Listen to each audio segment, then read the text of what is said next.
விவசாய சங்க தலைவர் திரு பி.ஆர். பாண்டியன் அவர்கள் நம்மோடு இணைந்திருக்கிறார். வணக்கம் திரு பி.ஆர். பாண்டியன். தற்போது 75,000 ரூபாய் வரை கடன் இருந்தால் 35,000 ரூபாய் கடன் தள்ளுபடி, 75,000க்கு மேல் இருந்தால் 75,000 ரூபாய் இருந்தால் தள்ளுபடி அப்படின்னு அரசு அறிவிச்சிருக்கு. எப்படி பாக்குறீங்க? அரசாங்கம் தேர்தல் வாக்குறுதியில அவர் கொடுத்த அடிப்படையில தான் விவசாயிகள் கடன் தள்ளுபடி கேட்கிறோம். இது மாதிரி மாறி மாறி விவசாயிகளை ஏமாற்றிருக்கிற வரையில கடன் தள்ளுபடி அறிவிப்பது விவசாயிகளுக்கு எந்த வகையிலும் பகைன்னு இருக்காது. இதை உடனடியாக ஒரு மறுபரிசீலனை 75,000 வரையிலும் நாங்க முழு கடனை தள்ளுபடி செய்யறோம், 75,000 35,000 ரூபாய் தள்ளுபடி செய்யறோம் அப்படின்னு இது எந்த அடிப்படையில இந்த கணக்கெடுப்பு நடத்தப்படுதுங்கிறதும் புரியாத புதிரா இருக்கு. இது ஒரு நகைச்சுவையாகவும் இருக்கு. விவசாயிகள் பல்வேறு இன்னல்களுக்கு ஆளாயிருக்காங்க. சென்ற ஆண்டு 631,000 ஏக்கர்ல குறுவையை சாகுபடி பண்ணோம். இந்த வருஷம் குறுவைக்கு தண்ணீர் கிடைக்கல. குறுவையை சாகுபடி பண்ண முடியாம இன்னைக்கு விவசாயிகள் பரிதவிக்கிறாங்க, வருவாயை இழந்திருக்கிறாங்க. ஒரு பண பரிமாற்றம் கூட இல்லாத நிலை ஏற்பட்டிருக்கு. சம்பாவுக்கும் தண்ணி வருமாங்கிற ஏக்கம் இன்னைக்கு வந்திருக்கு. அந்த கொடுமையான நிகழ்வுல அனுபவிக்கிற போது இப்படி கடனை தள்ளுபடி பண்றேன்னு சொல்லி விவசாயிகளுக்கு ஒரு வாக்குறுதி கட்சிக்கு வந்த பிறகு கடனை தள்ளுபடி செய்ய முடியாத வகையில இது விவசாயிகளை ஏமாற்றுவதற்கு என்னென்ன வகைப்பாட்டுல இந்த அறிவிப்பை வெளியிடலாங்கிற முறையில போறது வந்து எந்த வகையிலும் விவசாயிகள் பயனளிக்காது. இதை நாங்க ஏற்க மாட்டோம். விவசாயிகள் போராட்டத்தை தீவிரப்படுத்துவோம். இதன் மூலமா 14 லட்சம் விவசாயிகள் பயனடைவாங்க அப்படின்னு சொல்லுது அரசாங்கம். இதை நீங்க ஏத்துக்கலையா? விவசாயிகள் எப்படி பயன்பெற முடியும்? விவசாயிகளுக்கு கடனை நான் முழுமையா தள்ளுபடி பண்றேன்னு சொன்னா மட்டும்தானே விவசாயிகள் பயனடைய முடியும். ஒரு 1.5 லட்ச ரூபாய் அளவுக்கு கடன் கொடுத்திருக்கிறாங்க. அந்த கொடுக்கப்பட்டிருக்கிற கடனை முழுமையா தள்ளுபடி செய்யணும். செய்யாம நீங்க 75,000 தள்ளுபடி செய்யறேன், 75,000 மேல 30,000 ரூபாய் நாங்க தள்ளுபடி செய்யறோம், இதெல்லாம் வந்து எந்த வகையிலையும் விவசாயிகளுக்கு பயன் கிடைக்காது. இது விவசாயிகளை ஏமாற்றுகிற ஒரு நடவடிக்கை தானே தவிர உற்பத்திக்கு அரசாங்கம் பொறுப்பே இருக்கணும். இப்ப எந்த வருஷமா இருந்தாலும் விவசாயிகள் அரசாங்கம் தண்ணியை கொடுக்குது, சாகுபடி செய்கிறோம். இயற்கை இடர்பாடுனால விவசாயிகள் வருவாய் இழக்கிறாங்க, பாதிக்கப்படுறாங்க.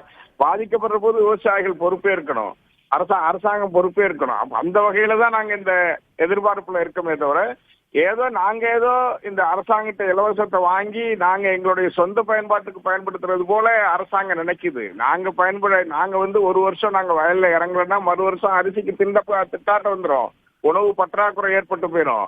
இதையெல்லாம் அரசாங்கம் கணக்கில் கொண்டுதான் உணவு உற்பத்திக்கு அரசாங்கம் பொறுப்பேற்கணும். உணவு மக்களுக்கு வழங்க வேண்டிய பொறுப்பு சட்டப்படி அரசாங்கத்துக்கு இருக்கு.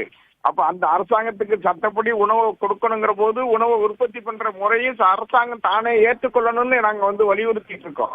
இந்த சூழ்நிலையில விவசாயிகளை பழிவாங்குறத இப்படி ஏமாத்துக்கிறது போல நகைச்சுவையா ஒவ்வொரு முறையும் ஒவ்வொரு அறிவிப்பை வெளியிட்டு ஏமாத்துறது எந்த வகையிலையும் ஏற்றுக்கொள்ள முடியாது. மாற்றி மாற்றி அறிவிப்புகள் வெளியிடப்படுது அப்படின்னு சொல்றீங்க. இந்த கடன் விவகாரத்துல என்ன நடவடிக்கையை அரசாங்கம் சரியான முறையில எடுக்கணும் அப்படிங்கறது உங்களோட வலியுறுத்தல்? என்னோட வலியுறுத்தல அவர் சொன்ன தேர்தல் அறிவிப்பு, தேர்தலில் அவர் வாக்குறுதி கொடுத்திருக்காரு. சிறு குறு விவசாயிகளுக்கு 100% கடன் தள்ளுபடி செய்யப்படும், பெரு விவசாயிகளுக்கு 50% கடன் தள்ளுபடி செய்யப்படும் என்ன அவ்வளவுதான் பேச்சு இருக்கிறாரு. நான் விவசாயிகளை ஏமாற்ற மாட்டேன்னு அந்த தேர்தல் பரப்புரையில பல இடங்கள்ல அவர் சுட்டி காட்டியிருக்காரு. நான் சொன்ன வாக்குறுதியை நிறைவேற்றணும்னு சொல்லியிருக்காரு.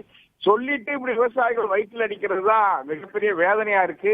இதை கேட்பதற்கே வெட்கமா இருக்கு. வெட்கி தலைக்குடிய வேண்டிய கேவலமான நிலைக்கு விவசாயிகள் ஆளாயிருக்காங்களேங்கிற ஒரு பக்கம் வேதனையும் இருக்கு. ஆனா ஒரு புதிய ஆட்சிக்கு உரிய அவகாசம் கொடுக்கணுங்கிற எதிர்பார்ப்போட தான் நாங்க காத்திருக்கிறோமே தவிர நாங்க அதுக்கு புதிய அரசு ஒரு நிதி நெருக்கடியில இருக்கு, கொடுத்த வாக்குறுதி நிறைவேற்றுகிற நம்பிக்கையில இருக்கிற விவசாயிகள் வயிற்றில் அடிக்கிறது எந்த வகையில் இந்த கணக்கெடுப்புகளை யாரு வழங்குறான்னு தெரியல. முதலமைச்சருக்கு இந்த மாதிரியான கணக்கு வழக்குகளை யார் கொடுக்கிறா? அப்ப இந்த தொகையை செலுத்த முடியுது, மீத தொகையை ரிசர்வ் வங்கி செலுத்த முடியாதுன்னு சொல்றதெல்லாம் எந்த வகையில, நபார்டுக்கு செலுத்த முடியாதுன்னு சொல்றதெல்லாம் எந்த வகையில நியாயம்? இந்த மாதிரி கணக்கு வழக்குகள் எதை வச்சு முடிவெடுக்கிறார்? உற்பத்தி செலவு பல மடங்கு கூடி போச்சு, உரத்தோட விலை பல மடங்கு கூடி போச்சு, அன்ன டீசலோட விலை பல மடங்கு கூடி போச்சு, ஆட்கள் சம்பளம் கூடி போச்சு.